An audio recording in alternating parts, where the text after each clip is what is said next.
Assalamualaikum warahmatullahi wabarakatuh.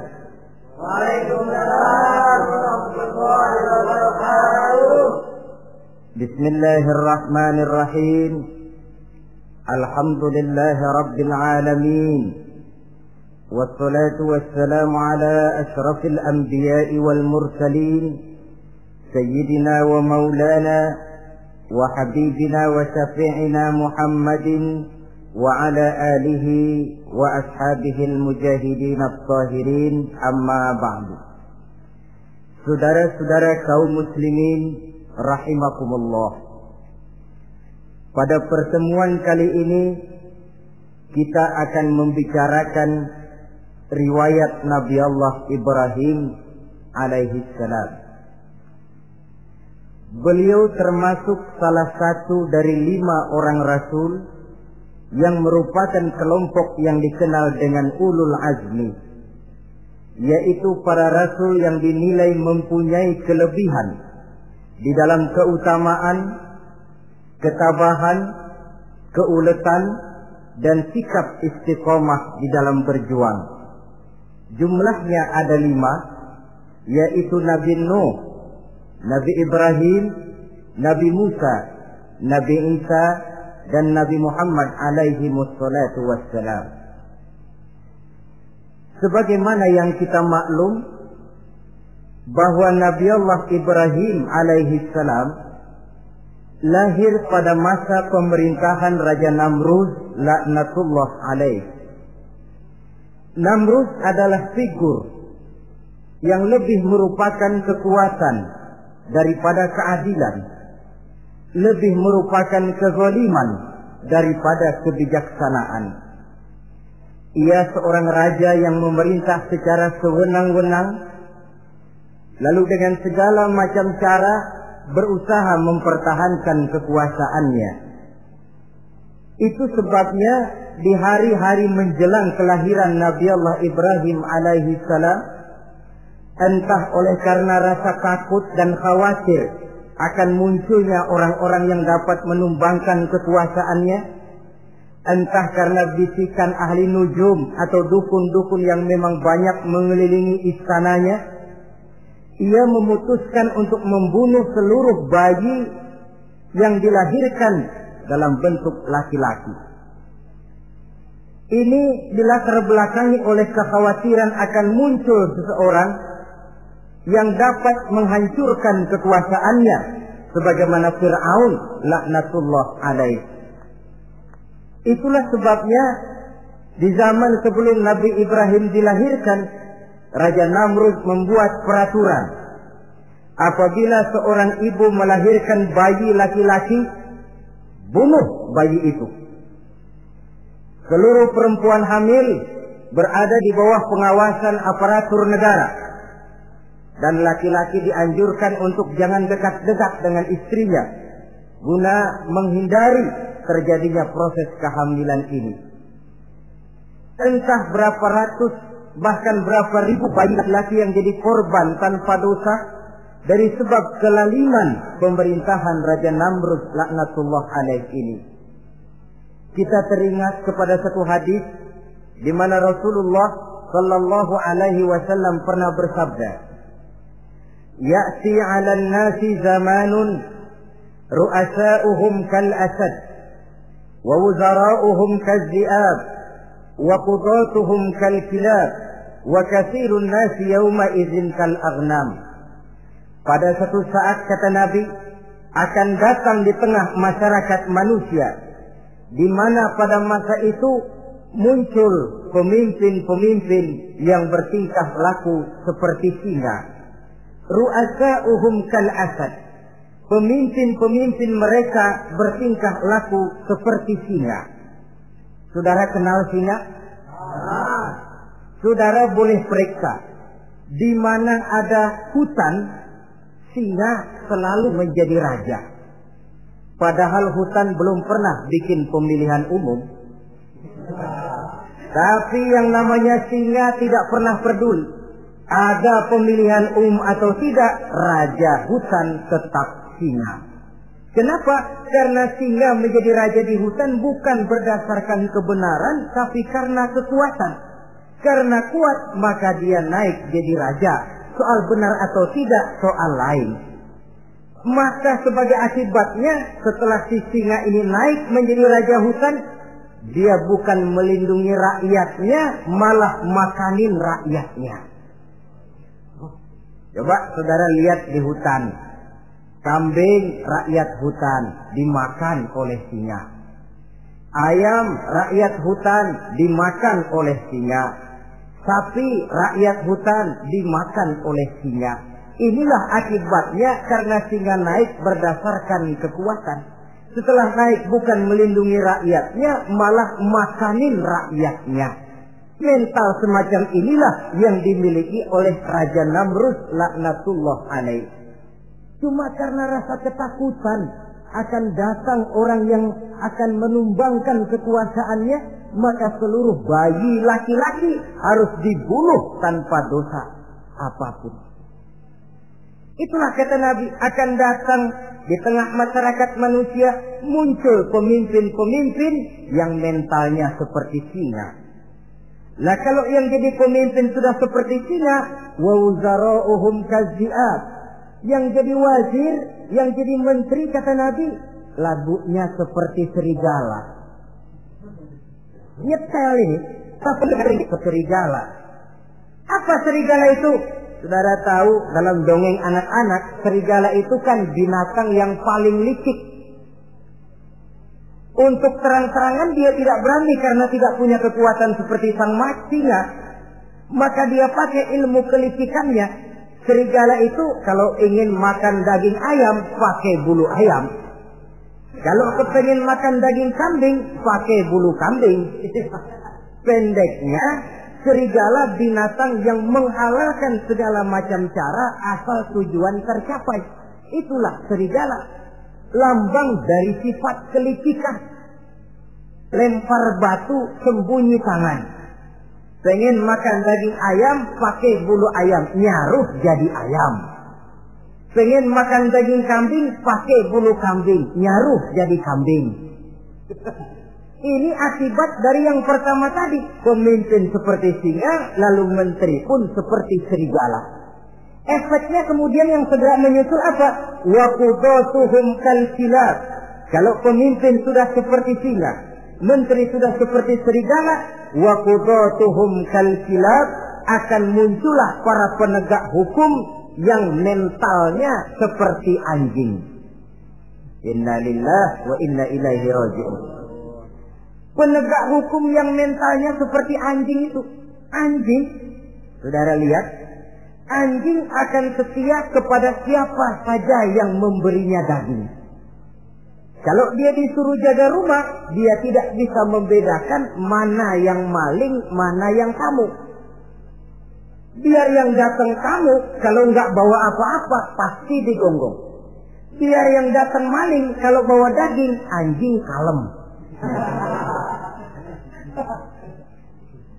Pokoknya siapa yang berdaging, itulah majikan saya. Apa kata majikan saya, itulah yang saya laksanakan. Maka hilang kebenaran hukum, hancur norma-norma keadilan. Oleh karena apa? Oleh karena anjing dapat daging. Lalu dalam kondisi semacam itu yang jadi rakyat bagaimana? Kata Nabi, wa katsirun nas yauma idzin kal aghnam. Adapun kebanyakan orang pada masa itu lagunya sudah seperti kambing. Saudara, kambing itu binatang yang cuma menang groyokan dan tidak punya alternatif. Namanya kambing, digiring ke lapangan embe. Betul kan? Digiring ke kuali embe, dikasih makan rumput embe, sampai pun mau dipotong masih embe juga. Tidak punya pilihan lain si kambing ini, tidak punya alternatif lain. Kondisi semacam inilah yang terjadi di masa pemerintahan Raja Namrud laknatullah alaih. Oleh karena diiming-iming, dibisiki oleh dukun-dukunnya, oleh nujum-nujum yang mengelilingi istananya bahwa akan datang seorang anak laki yang kelak akan menumbangkan kekuasaannya, dia mengeluarkan peraturan. Ya, peraturan singa.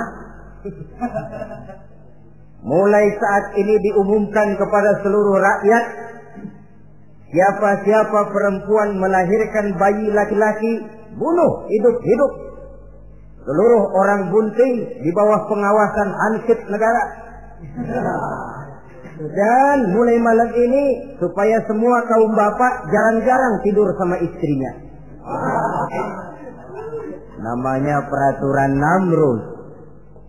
Tapi apa yang memang Allah kehendaki untuk terjadi pasti terjadi.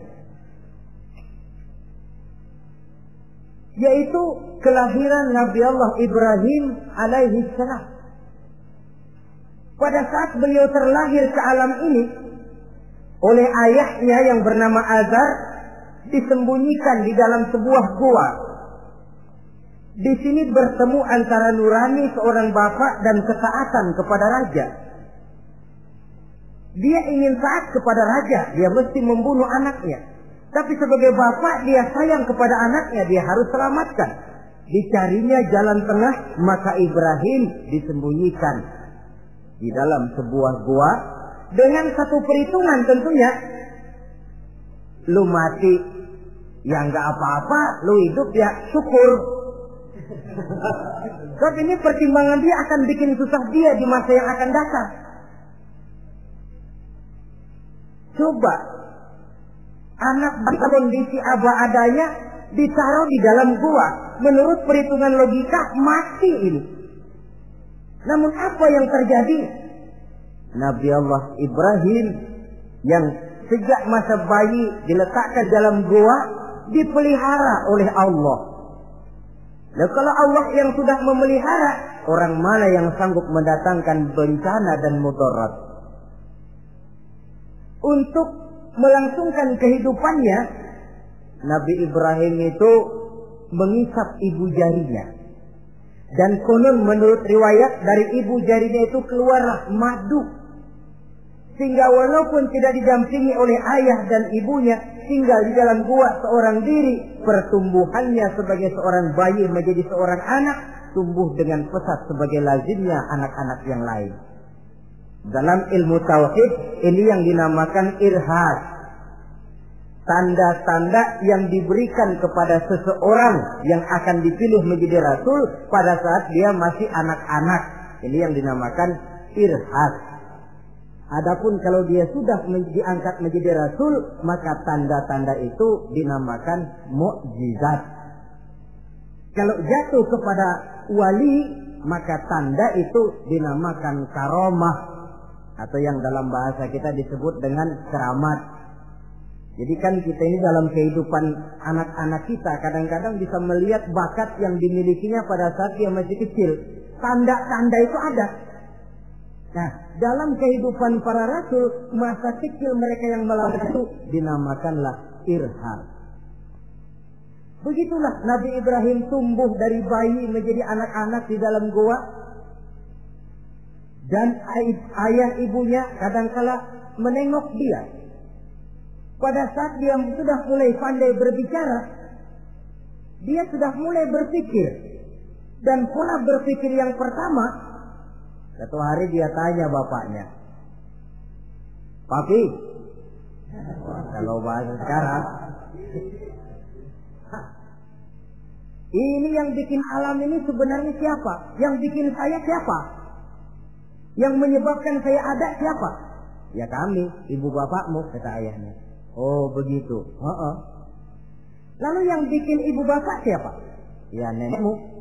Gara-gara dia saya ada, gara-gara saya kamu ada." "Lalu yang bikin kakek dan nenek siapa?" "Ya buyutmu." "Lalu yang bikin buyut siapa?"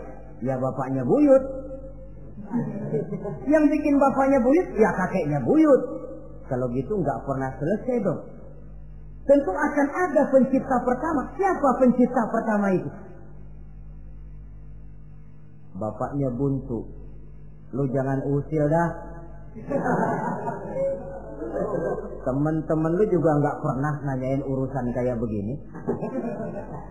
Saya nggak puas, Pak. Begini sekarang, saya mau tanya. Ini kaum kita nyembah apa? Nyembah berhala. Nah yang bikin berhala itu siapa?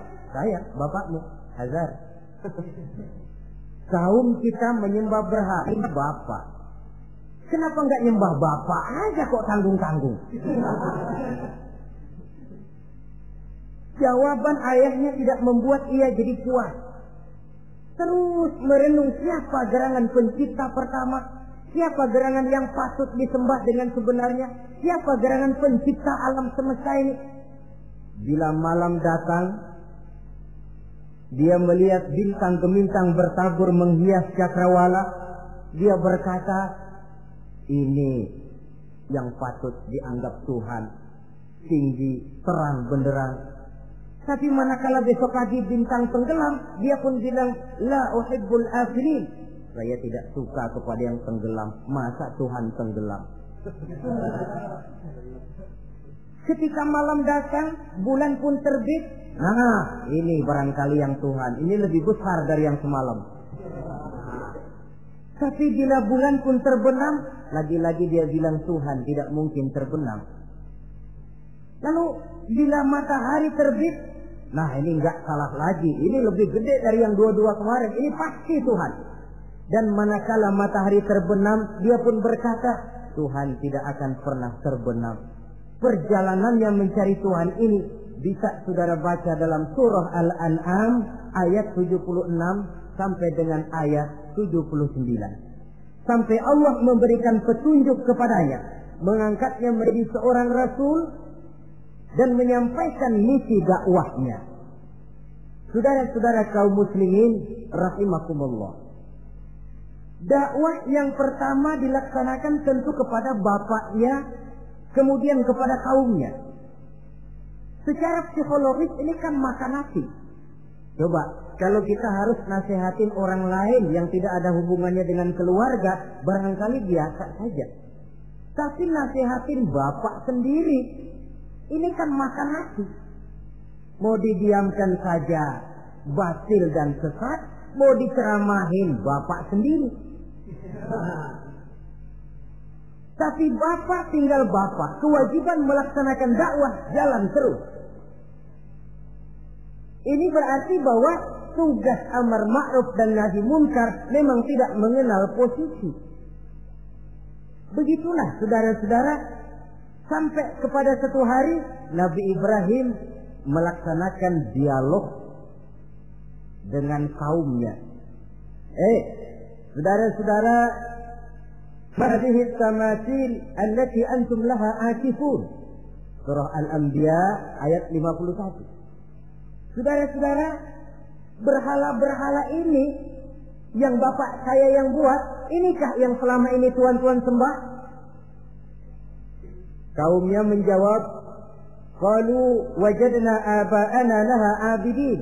Iya, sebab nenek moyang kami, nenek moyang kita juga dulu nyembah itu. Bagaimana nenek moyang kita, begitulah kita.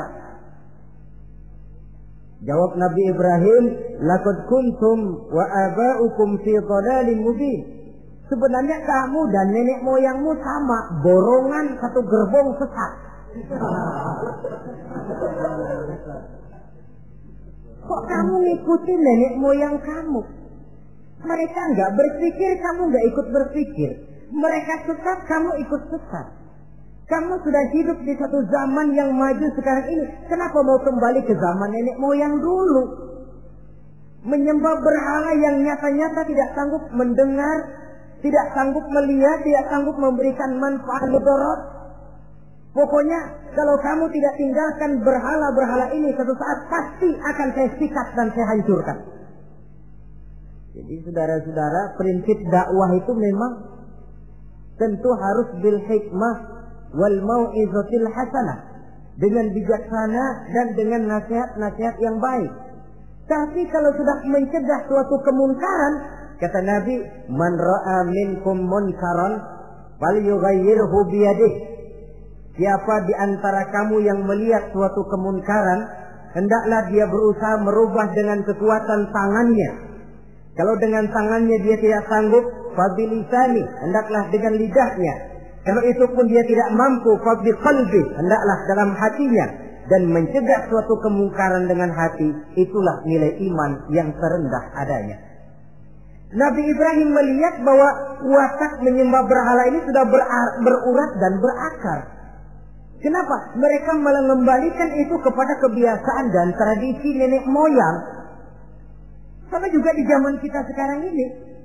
Sudah kita menegakkan tauhid, membina sebersih-bersih iman, menegakkan semulus-mulus tauhid.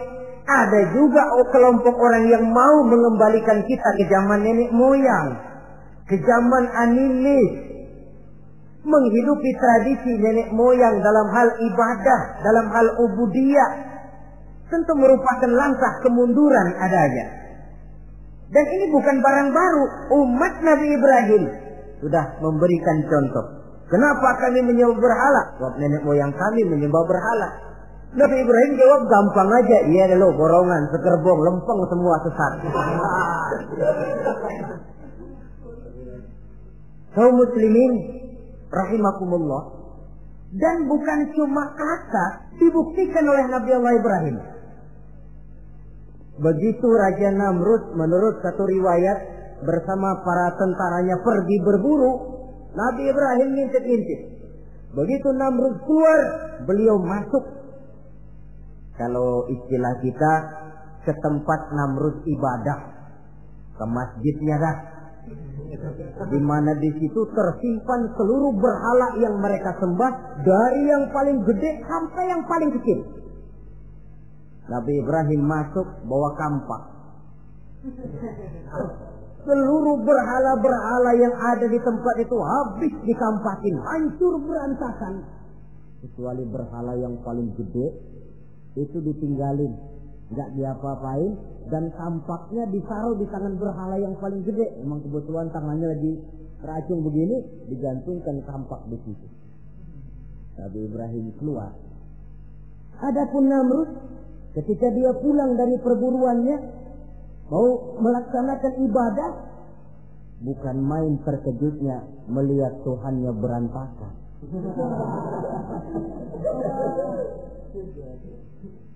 Waduh, ini celaka kerjaan siapa ini?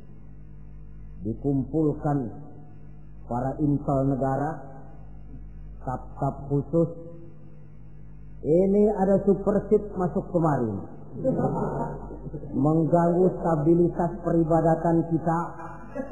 Ini mesti dicari siapa biang keroknya ini. Cari sampai ketemu siapa yang menghancurkan Tuhan-Tuhan kita ini. Intel pun disebar. Ada yang ke kota, ada yang ke desa, ada yang pokoknya ke seluruh penjuru. Sampai ada yang desas-desuskan. Tuan Raja, gimana? Saya dengar selentingan berita. Berita apa? Pada waktu Tuan Raja pergi berburu, seorang anak muda bernama Ibrahim masuk ke tempat ibadah kita. Barangkali dia yang menghancurkan patung-patung kita. Kalau begitu cari, tangkap Ibrahim, tangkap. Panggil kepala intel. Dipanggil. Kamu cari orang namanya Ibrahim, tangkap. Kok ditangkap? Tangkap. Sebab menurut berita dia yang menghancurkan berhala-berhala kita. Ya tapi kan belum ada buktinya Pak. Soal bukti gampang, belakangan. Yang penting tangkap aja dulu.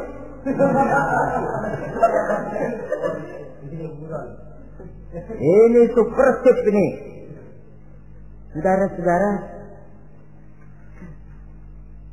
dicarilah Nabi Allah Ibrahim, ketemu, dihadapkan kepada Raja Namrud, disidang di pengadilan terbuka, disaksikan orang banyak, dibuka oleh Raja Namrud. Sidang luar biasa dalam rangka memeriksa dan mengadili tertuduh Ibrahim.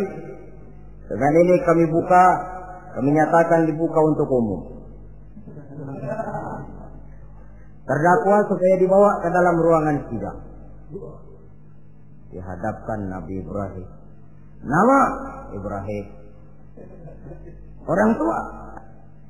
Tuduhan menghancurkan berhala. Hadza bi alihatina ya Ibrahim. Hai Ibrahim, benarkah kamu yang menghancurkan Tuhan-Tuhan kami? Ah, siapa bilang? Ada berita yang sampai kepada kami. Ketika kami keluar, kau masuk ke tempat kami ibadah. Ngaku aja dan ngaku. Daripada urusan jadi panjang, mendingan ngaku aja dah. Kata Nabi Ibrahim, enggak. Bal fa'aluhu kabiruhum hadha. Yang menghancurkan berhala-berhala Tuhan, berhala yang paling besar ini. Yang paling besar ini. Besarnya nunjuk ke patung, ininya nunjuk ke dirinya. Kabiruhum kepada berhala, hadha kepada dirinya sendiri. Wah, enggak, kata Nabi Ibrahim. Setahu saya enggak semua berhala hancur. Saya dengar yang paling gede enggak apa-apa. Ya. Dan ada kampak di tangannya. Kali yang gede tuh iseng. Jadi yang kecil-kecil ini dikampakin semua sama yang gede. Oh, buktinya kampak masih ada di tangannya, kok tanya aja dia. Kata Namrud, Ibrahim, kamu sudah gila apa? Kenapa? Masa saya disuruh nyembah berhala, disuruh nanya berhala? Jadi nggak bisa jawab dia, nggak bisa jawab. Nah kalau nggak bisa jawab, kenapa disembah? Yang gila saya apa sampean?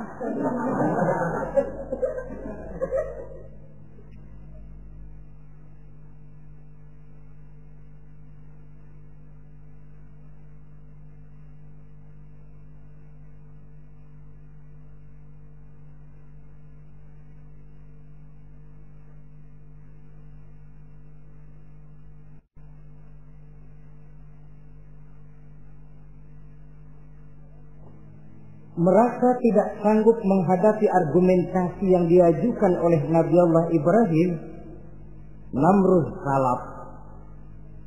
Dalam kesalapannya itulah ia menjatuhkan vonis bahwa Nabi Allah Ibrahim dihukum bakar hidup-hidup.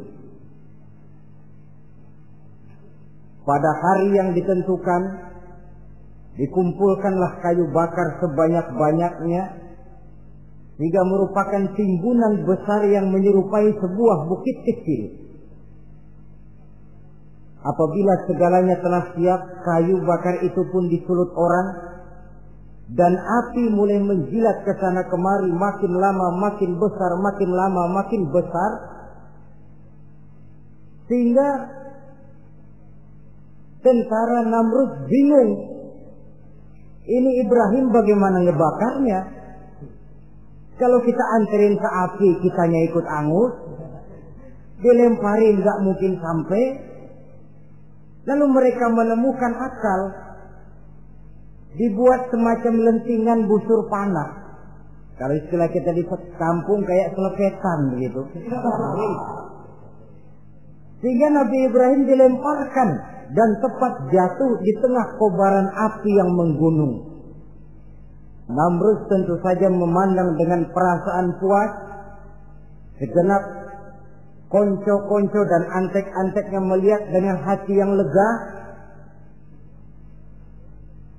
Dan semuanya merasa hancur sudah biang kerok yang selama ini menjadi racun dan duri dalam kehidupan kita. Tapi rupanya yang mereka mau lain dengan yang Allah mau. Ketika Nabi Allah Ibrahim hampir masuk ke tengah kobaran api yang menggunung itu, datanglah perintah Allah kepada api. Ya naru kuni bardan wa salaman ala Ibrahim. Hai api, dinginlah kamu, selamatkan Nabi Ibrahim. Api ini tunduk kepada perintah Allah, ia pun dingin, sehingga Nabi Ibrahim di tengah kobaran api yang menggunung, seujung rambut pun tidak terbakar, malah kedinginan di tengah kobaran api. Lalu api ini dari besar, makin lama makin kecil, makin lama makin kecil, akhirnya padam. Yang ada tinggal tumpukan arang dan debu. Kata Namrud, mampus loh Ibrahim, rasain. Barangkali istilah kita nih, makan pencarian lo. Pakai bertingkah mencaci maki Tuhan kami, menghancurkan berhala-berhala. Sekarang rasakan hasil usahamu. Sorak-sorai pun kedengaran. Begitu lagi sorak-sorak dari tumpukan abu dan arang itu gerak-gerak. Kerusak. Kok ini ada arang bergerak-gerak? Rupanya dilihat-lihat, makin lama makin nyata, Nabi Ibrahim keluar dari tumpukan arang dalam keadaan utuh, tidak kurang satu apapun. Sebenarnya andai kata Namrud mau menggunakan akalnya, saat itu dia tentu menemukan satu hal yang luar biasa. Satu kebesaran yang kalau dia mau merenung akan sampai kepada kekuasaan yang serba maha. Tapi karena ketika itu hatinya sudah dipenuhi nafsu, ditutupi oleh kesombongan, dia buta terhadap kenyataan itu. Kaum muslimin rahimakumullah, akhirnya Nabi Allah Ibrahim ini diteror langsung oleh orang tuanya. Kata abahnya, aradibun anta an alihati ya Ibrahim. Ibrahim, kau benar-benar tidak senang kepada Tuhan-Tuhan kami, berhala-berhala ini? La in lam tantahi la arjumannaka wahjurni maliya. Kalau engkau tidak berhenti, hai Ibrahim, tidak berhenti memperkenalkan Tuhan seru sekalian alam, tidak berhenti mencela dan mencaci bahkan menghancurkan berhala-berhala kami, la arjumannaka, akan kami rajam kamu. Iya, kalau raja yang ngancam begini, orang tua beliau sendiri ngancam begini. Itulah tantangan dakwah, saudara-saudara. Kita melaksanakan dakwah ini tempo-tempo berhadapan dengan penguasa yang mentalnya macam Namrud. Tempo-tempo berhadapan dengan orang kaya yang pelitnya macam Qarun. Tempo-tempo berhadapan dengan orang tua yang mentalnya macam Azar. Orang tua yang kaku, yang tidak mau terbuka terhadap kenyataan. Istilah di kampung kita, orang tua yang laceng. Tahu laceng? Udah salah kenceng. Sulit benar menerima pembaruan yang membawa umat kepada masalah-masalah yang memang nyata lebih baiknya. Itulah tantangan di dalam melaksanakan tugas dakwah, dan ini dihadapi oleh Nabi Allah Ibrahim. Ayahnya terakhir memberikan tekanan, kalau kau tetap melaksanakan misimu, tidak engkau mau berhenti dari tugas dakwah ini, awas Ibrahim, la arjumannaka, akan aku rajam, akan kami lontari kau dengan batu, wahjurni maliya, pergi kamu dari sini. Ya Allah, diputuskan hubungan. Kalau memang engkau berkeras dengan tugas dakwahmu, persilakan Ibrahim keluar, pergi saja dari sini. Diusir oleh orang tuanya sendiri. Inilah hidayah, saudara-saudara. Oleh sebab itu, tugas utama kita kaum muslimin sebenarnya bukan mengislamkan orang, tapi menyampaikan Islam. Tugas kita ialah menyampaikan Islam, bukan mengislamkan orang. Sebab orang mau Islam atau tidak, itu urusan hidayah dari Allah. Jangankan kita, Nabi Ibrahim tidak sanggup mentauhidkan ayahnya Azar. Nabi Nuh tidak bisa mengislamkan putranya Kan'an.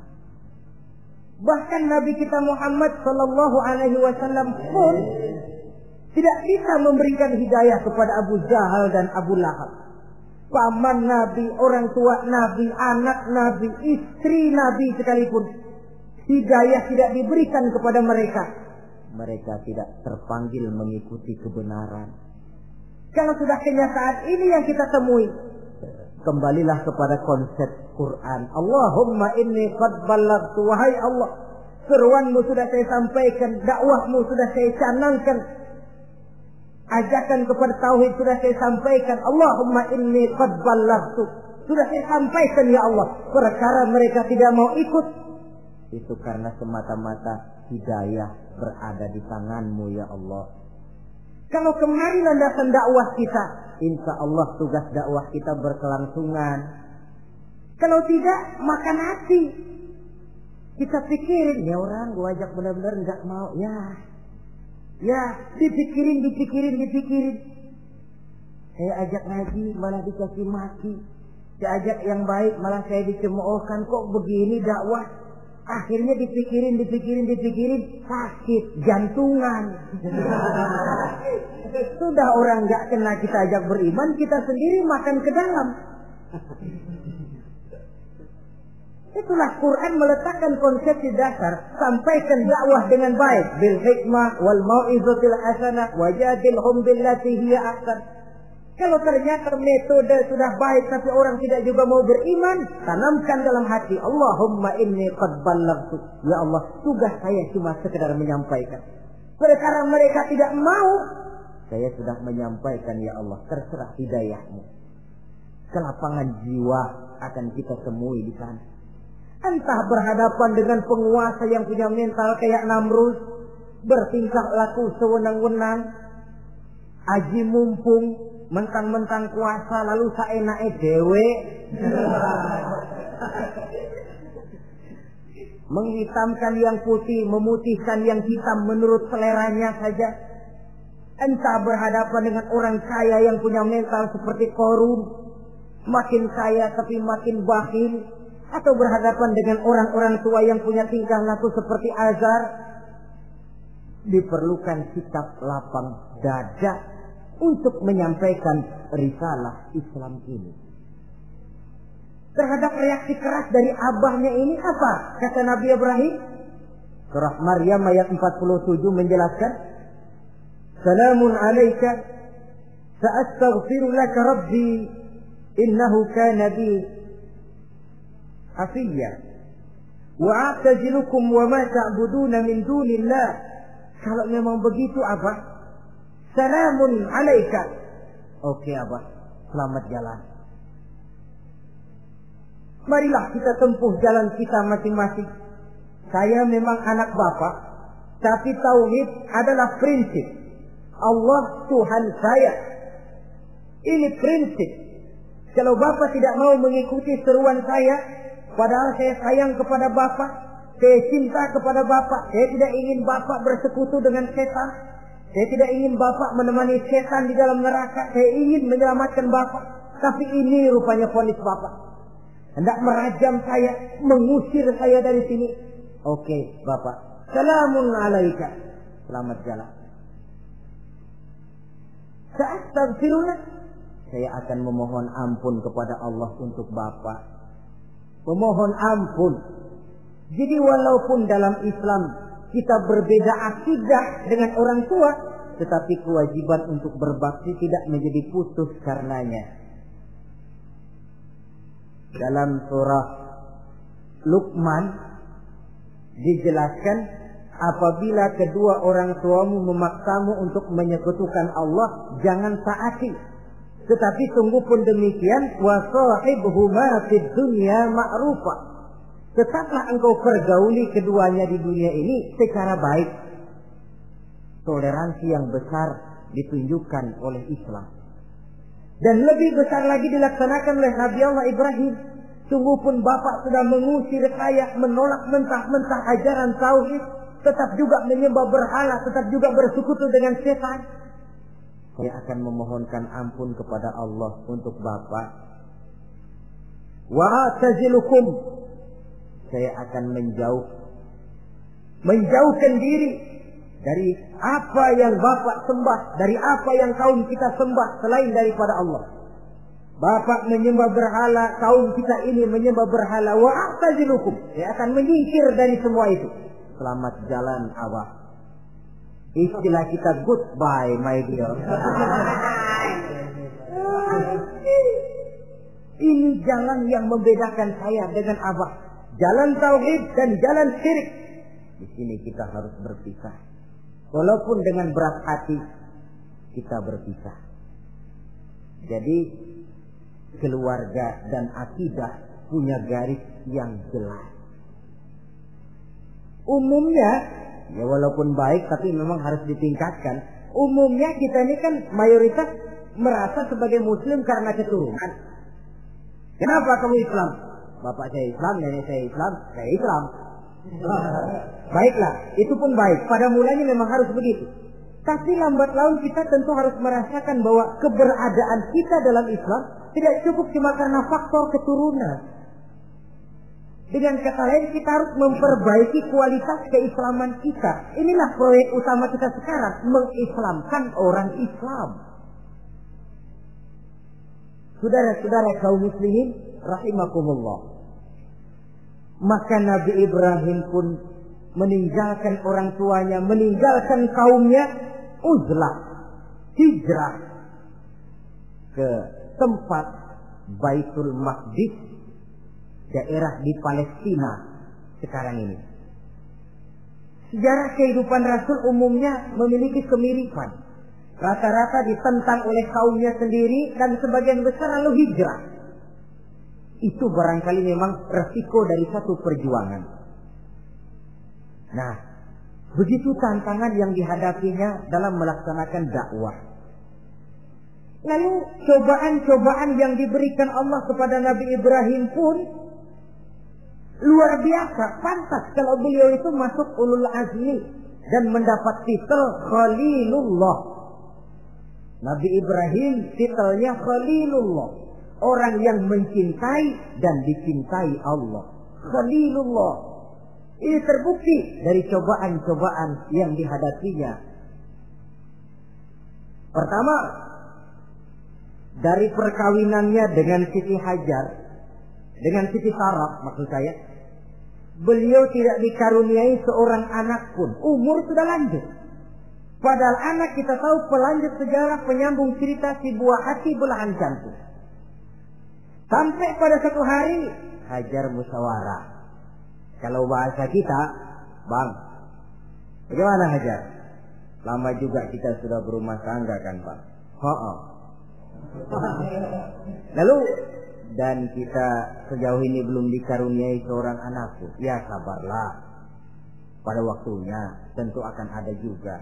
Tapi kapan lagi Bang? Usia kita sudah cukup lanjut. Maksud kamu bagaimana Hajar? Begini sajalah Bang. Bagaimana kalau abang kawin saja lagi? Ya Allah, punya istri macam begini, menyuruh lakinya kawin lagi. Tapi dasar Nabi Allah Ibrahim, enggak mau saya kan cinta sama Hajar. Iya, soal cinta saya tahu, dan saya tidak meragukan cinta abang kepada saya. Cuma masalahnya saya nggak bisa memberikan keturunan Bang. Bukan nggak bisa, belum. Sudahlah, kawin saja lagi Bang. Nggak mau nggak mau. Istrinya nyuruh kawin, lakinya ogah-ogahan.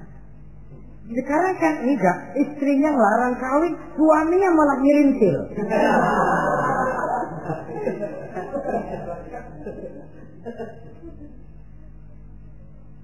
Sampai ketika didesak kata Ibrahimnya, kalau itu yang Sarah Hajar mau, biarlah, jadilah. Saya mau kawin lagi dengan syarat kau yang mencarikan istri untuk saya itu. Oleh Siti Hajar dipilihkan Siti Sarah. Kawinlah Nabi Ibrahim dengan Sarah. Dari Sarah ini beliau dikaruniai seorang putra bernama Ismail alaihi salam. Nah, cobaan datang untuk menguji Khalilullah ini. Hai Ibrahim, kau cinta kepadaku, kata Allah, seolah-olah setelah kau punya anak, masuk rasa cinta anak ke dalam hatimu. Allah mau buktikan mana cintamu yang lebih besar, kepada anakmu atau kepada aku, kata Allah. Maka turun perintah untuk menyembelih anaknya sendiri. Satu riwayat menceritakan bahwa latar belakang perintah menyembelih anak ini sebenarnya gara-gara Nabi Ibrahim juga ketelepasan ngomong. Beliau pernah menyembelih 300 ekor onta dan 1000 ekor kambing. Dagingnya dibagikan kepada fakir miskin, dilaksanakan penyembelihan itu untuk mendekatkan diri kepada Allah. Dekat. Tidak cuma manusia, malaikat kagum, dipuji Nabi Ibrahim. Bukan main Ibrahim, kaya berani. Ya, kalau miskin berani nekat kali.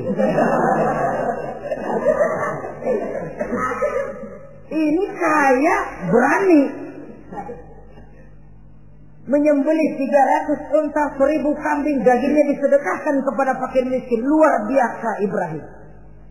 Ketika dipuji orang banyak itulah beliau timbul sifat manusianya.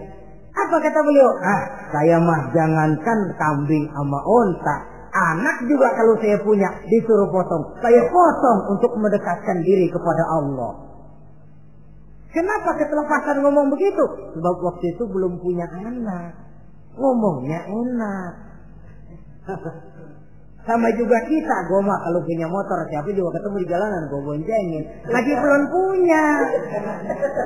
Kalau udah punya lain gayanya. Itu biasa, itu omongan orang belum kaya emang begitu.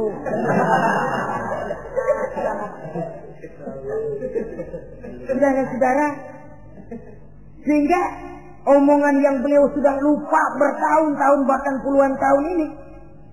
Begitulah ketika sudah punya anak Ismail, falamma balagha ma'ahu sa'ya, ketika Ismail sedang lucu-lucunya dalam tidurnya mimpi turun perintah, ya Ibrahim uffi binuzrika. Hai Ibrahim, bayar nazarmu. Nazar? Iya. Apa nazar? Dulu pernah ngomong apa, ingat enggak? Jangankan cuma kambing, unta, anak pun kalau punya disuruh potong, saya potong. Jadi anggap nazar. Bayar nazarmu, potong anakmu. Dipikirin siangnya, semalam itu benar-benar perintah Allah apa cuma ngimpi? Kalau ngimpi kok jelas amat. Kalau perintah Allah kok kelewatan amat. Pakai anak disuruh potong, emang gak ada yang lain apa? 3 malam berturut-turut mimpi sampai beliau yakin ini memang benar perintah Allah. Dan dilaksanakan dengan berat hati. Pagi-paginya bilang kepada Siti Sarah, Sarah, Ismail mandikan, berikan pakaian yang baik, saya mau bawa pergi dia. Kemana bang? Pokoknya mau saya bawa. Berangkatlah anak beranak ini menuju salah satu bukit di daerah Mina. Ketika duanya sudah mau berangkat, iblis sibuk bukan main. Ini cobaan loh. Orang kalau mau ibadah, Pak, iblis paling gatal. Segala macam cara mereka lakukan agar orang jangan ibadah. Ini Ibrahim mau membuktikan cintanya kepada Allah. Ya Allah, lihatlah. Walaupun saya sudah punya anak, cinta saya kepadamu lebih besar ya Allah. Walaupun perintah ini menyembelih leher anak sendiri, saya potong karena melaksanakan perintahmu. Iblis ribut. Mula-mula dia bisikin Nabi Ibrahim. Hei Ibrahim, kau lihat anakmu di belakang itu. kecil, lucu-lucunya. Masa anak begitu mau dipotong? Tega kamu Ibrahim. Ini perintah Allah.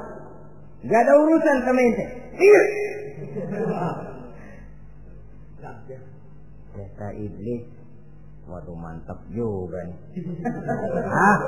Kalau suaminya gagal, istrinya kali. Biasanya perempuan perasaannya lebih tinggi daripada pikirannya. Ini Siti Saroh barangkali, kalau Siti Hajar barangkali, kalau saya perdayai bisa terpedaya. Hajar, ya. Kamu tahu anakmu Ismail mau dibawa kemana? Saya tidak tahu. Mau dipotong oleh suamimu Ibrahim. Mau dipotong. Dipotong. Kok bisa begitu? Iya, katanya ini perintah Allah. Iblis, kalau memang ini perintah Allah, jangankan cuma anak saya Ismail, saya juga ibunya mau ikut dipotong.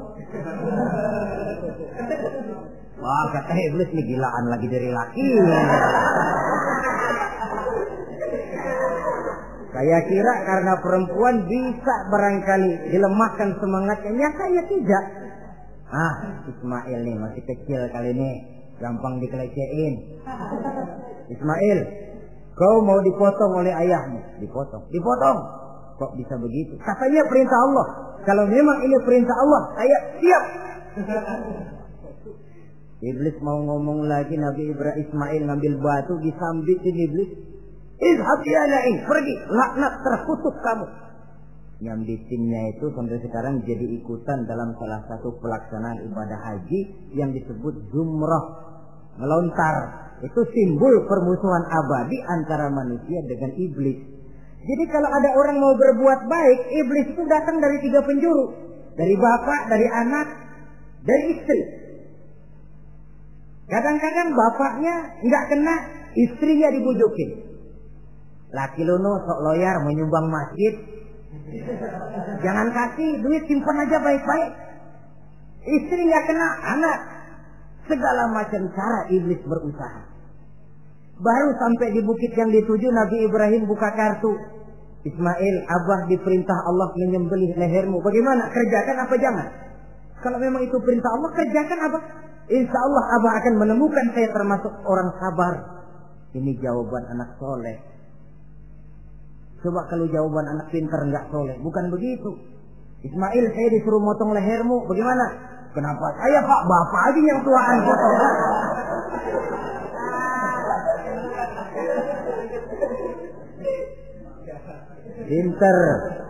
Pinter, tapi nggak soleh, ya begitu itu, minteri jadinya. Saudara-saudara, sampai Nabi Ismail diganti oleh Allah dengan seekor kambing kibas. Cobaan terhadap kecintaannya kepada Allah. Kau cinta aku, itu benar. Tapi setelah kau punya anak, rasa cinta anak masuk ke dalam hatimu. Mana lebih besar, cintamu kepada anakmu atau cintamu kepada aku, kata Allah. Terbukti cintanya kepada Allah lebih besar daripada cintanya kepada anaknya. Bukankah nilai cinta itu baru terasa nyata kalau sudah lewat cobaan, lewat pembuktian? Sehingga dengan demikian kata orang, biasanya cinta itu menuntut pengorbanan. Berani bercinta, berani berkorban. Jangan takut berkorban, nggak usah cinta-cintaan.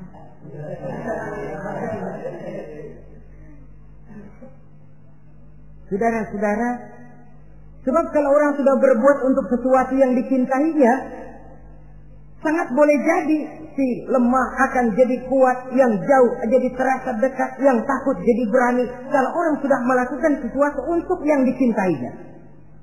Seorang bapak karena cintanya kepada anaknya, dia rela pergi pagi pulang sore, peras keringat banting tulang supaya hari depan anaknya lebih baik daripada dia. Seorang suami yang cinta kepada istrinya, tidak soal dia kepanasan dan kehujanan, mencari yang sulit-sulit yang diinginkan oleh istrinya.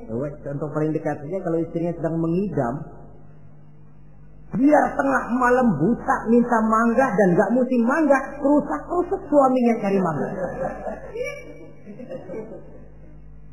Cinta memang membuat yang jauh jadi terasa dekat. Lalu cobaan lain ketika turun perintah melaksanakan khitan. Umur beliau menurut riwayat Abi Daud sudah umur 80 tahun. Di zaman belum ada pisau cukur, silet, gunting, kulit sudah alot. Tapi ini perintah Allah, laksanakan. Resiko belakangan. Nabi Ibrahim pandai memilah mana kepentingan pribadi, mana perintah Allah. Nah, perkara beliau nanti pindah ke Mekah, membangun Ka'bah sampai kepada hari tuanya, ini berkaitan dengan Nabi Allah Ismail, dan akan kita bicarakan pada pertemuan di mana kita nantinya akan membicarakan riwayat Nabi Ismail alaihi salam. Untuk riwayat Nabi Ibrahim, walaupun serba singkat, hingga ini sajalah dahulu, dan mudah-mudahan menjadi tamsil, ibarat dan contoh yang bisa kita jadikan pegangan di dalam kehidupan kita sehari-hari. Terima kasih banyak atas segala perhatian. Mohon maaf atas segala kekurangan. Usikum wa nafsi bitaqwallah. Wassalamualaikum warahmatullahi wabarakatuh. Waalaikumsalam warahmatullahi wabarakatuh.